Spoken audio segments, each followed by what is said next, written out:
بسم اللہ الرحمن الرحیم۔ السلام علیکم دوستوں، امید کرتا ہوں آپ خیریت سے ہوں گے۔ ویلکم کرتا ہوں آپ کو اپنے یوٹیوب چینل ور نیوز میں۔ دوستوں نئی ویڈیو کے ساتھ دوبارہ حاضر ہوئے ہیں، تو ویڈیو شروع کرنے سے پہلے ایک ریکویسٹ ہے، ہمارا چینل سبسکرائب کریں، بیل آئیکن پریس کریں، چینل کو لائک کریں۔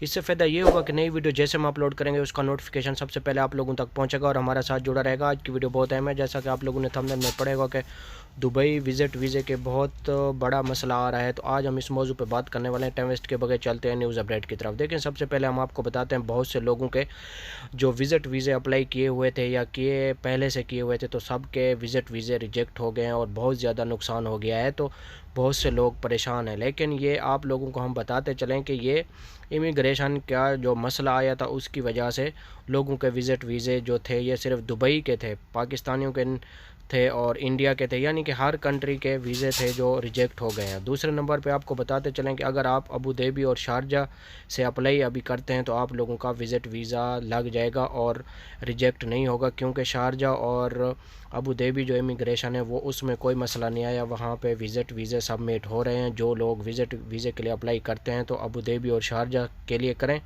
وہاں سے دبئی سے وہاں کے جو پیسے ہیں وہاں سے تھوڑے پیسے تو زیادہ لگیں گے، لیکن آپ لوگوں کا جو وزٹ ویزا ہے اس کا مسئلہ نہیں آئے گا۔ انشاءاللہ آپ لوگوں کا وزٹ ویزا سبمٹ ہو کے آ جائے گا۔ جو دبئی میں جن لوگوں نے کیا ہوا تھا ان کے، یعنی کہ جو پاکستان سے یا انڈیا سے یا سری لنکا سے کہیں سے بھی دبئی میں سٹے کر کے سعودی عربیہ جانا چاہتے تھے، تو ان کے لیے بھی بہت بڑی مشکل کھڑی ہوگی ہے۔ انہوں نے بھی آلریڈی، ہم نے ابھی پتہ کیا ہے ٹریول ایجنسی سے، تو انہوں نے بھی بتایا تھا کہ پاکستان سے بھی بہت سے لوگ تھے جو سعودی عربیہ جانا چاہتے تھے دبئی میں سٹے کرنے کے لیے، تو ان کا بھی بہت زیادہ نقصان ہو گیا ہے۔ تو دعا کریں کہ اللہ تعالیٰ ان کے جو